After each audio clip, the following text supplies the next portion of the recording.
A very good morning to all. This is Harish Gangwar. I welcome you all in this YouTube channel Excellence English Classes. And today I'm here with the summary of Salvatore. And Salvatore is the story written by a famous writer W.S. Mom. It is written as Mogum, but it is pronounced as Mom. W.S. Mom. William Somerset Mom. Okay. He has written so many stories that are of most importance, and here in this summary he shows that Salvatore possesses such a good quality that is must for everyone in today's world. एक ऐसी quality जो हर किसी के अंदर होनी चाहिए, अच्छाई की क्वालिटी, तो वो साल्वाडोर के अंदर है और उसको डिस्क्राइब करने की कोशिश राइटर ने की है। तो साल्वाडोर के बारे में जानते हैं, चैप्टर के बारे में पहले समरी को पढ़ लेते हैं। A fisherman named Salvador. The narrator begins the life history of Salvador, the protagonist, when he is a young lead of 15। तो नरेटर साल्वाडोर की हिस्ट्री के बारे में बताने की कोशिश कर रहा है। एंड साल्वाडोर कौन है? इस स्टोरी का प्रोटोगोनिस्ट है। प्रोटोगोनिस्ट मतलब main character of the story. Lead बोलते हैं कोई नवजवान युवक होता है न्यू एज का, जैसे 15 की एज इसकी बताई है, उसको लैड बोलते हैं।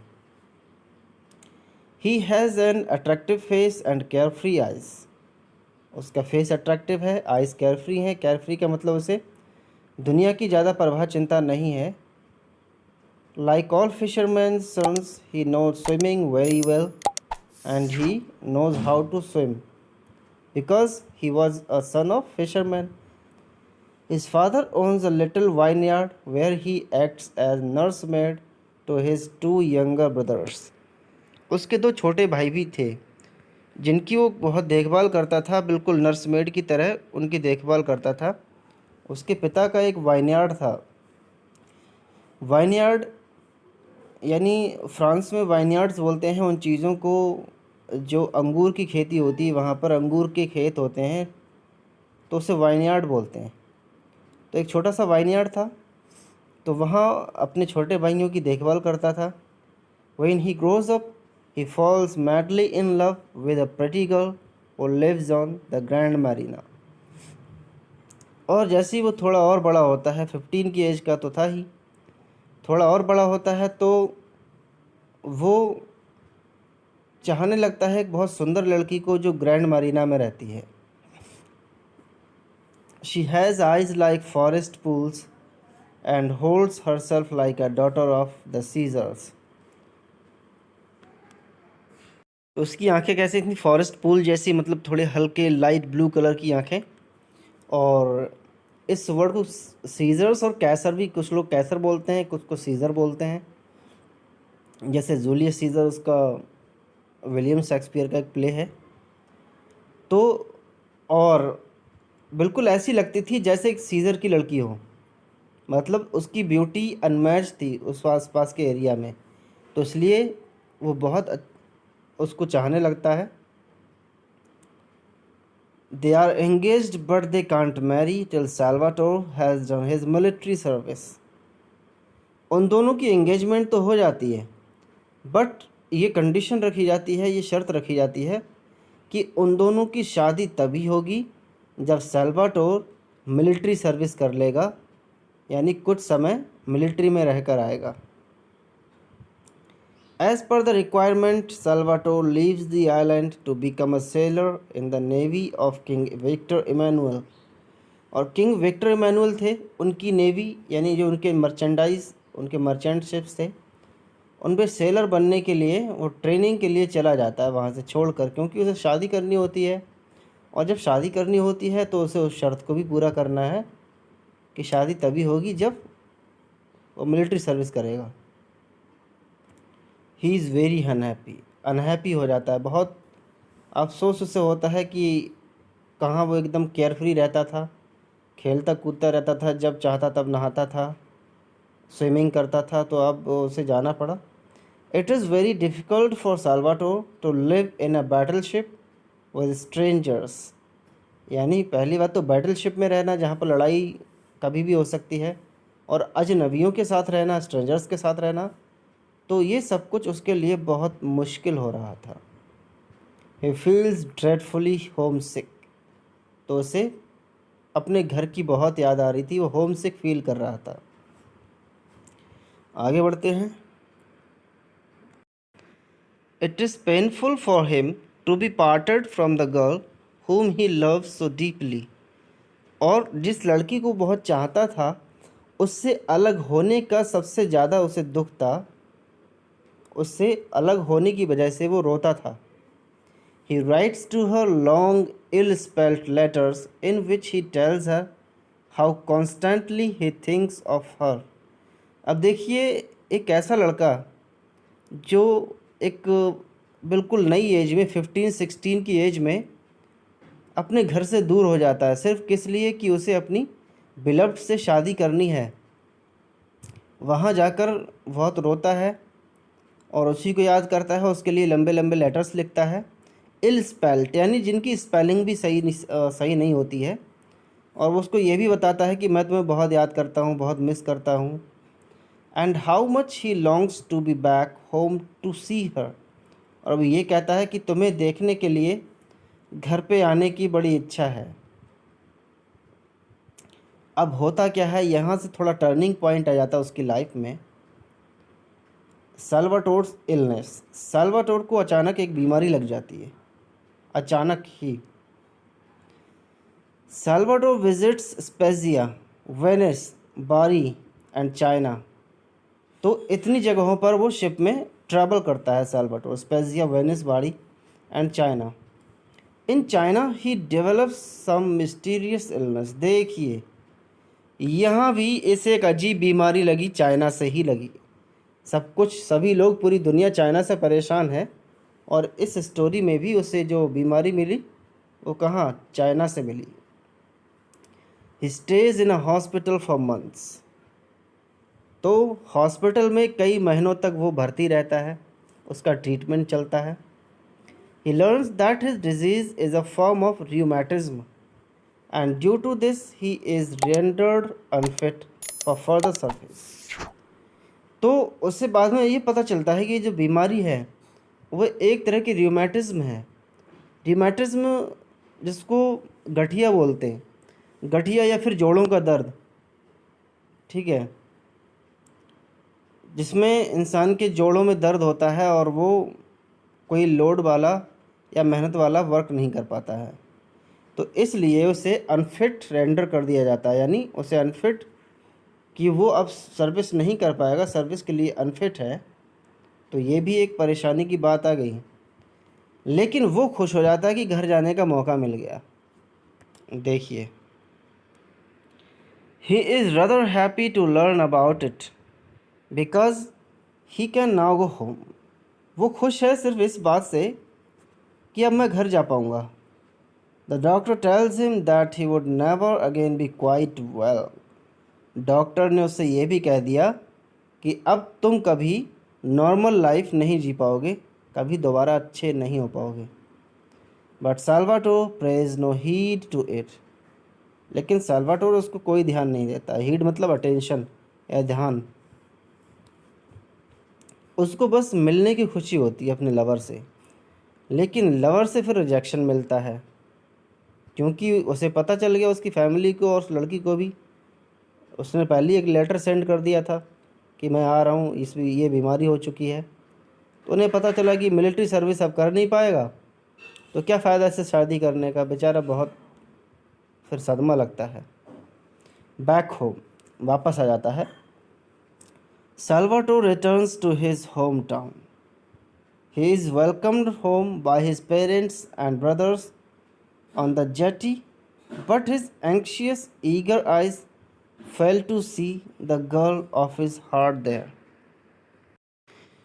तो सभी लोग उसके स्वागत के लिए खड़े होते हैं, उसके माता पिता, उसके भाई, सभी बिल्कुल एंक्शियस, ईगर आइज से देखने के लिए खड़े होते हैं, लेकिन उसकी आंखें तलाश रही होती हैं सिर्फ अपनी उस लड़की के लिए जिसके लिए वो इतनी तेज़ दौड़ता हुआ भागता हुआ आया था और जिसकी वजह से वो सर्विस करने के लिए गया हुआ था। यहाँ पर ये जेटी, अच्छा जेटी ये है रॉक्स के लिए, कोई एक लिफ्टेड प्लेटफॉर्म टाइप का। ही इज़ डिसअपॉइंटेड, तो अब डिसअपॉइंटेड हो जाता है। थोड़ी डिसअपॉइंटमेंट तो उसको ये होती है कि चलो सब लोग आए देखने के लिए, मिलने के लिए, बट कोई आया ही नहीं, मतलब वो लड़की नहीं आई। He asks his mother about it but she fails to give a satisfactory reply. वो अपनी माँ से पूछता है कि वो लड़की क्यों नहीं आई मुझे मिलने के लिए, तो उसकी माँ भी कोई उसे सही जवाब नहीं दे पाती है। तो वो खुद मिलने के लिए जाता है और बहुत डिसअपॉइंटेड हो जाता है। अब देखिए कंडीशन होती है सैड एंड हार्ट ब्रोकन, दिल टूट जाता है बेचारे का। In the evening Salvatore goes to the house of his beloved, अपनी बिलव्ड के, अपनी प्रियतमा के घर जाता है।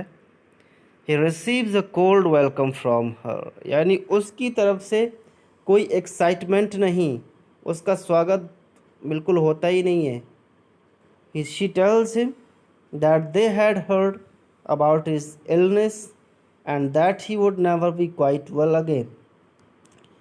तो वो बताती है, क्या कहती है कि उसकी फैमिली को और उसको सबको ये पता चल चुका है तुम्हारी बीमारी कैसी है, और ये भी पता चल गया है कि तुम कभी ठीक नहीं हो पाओगे।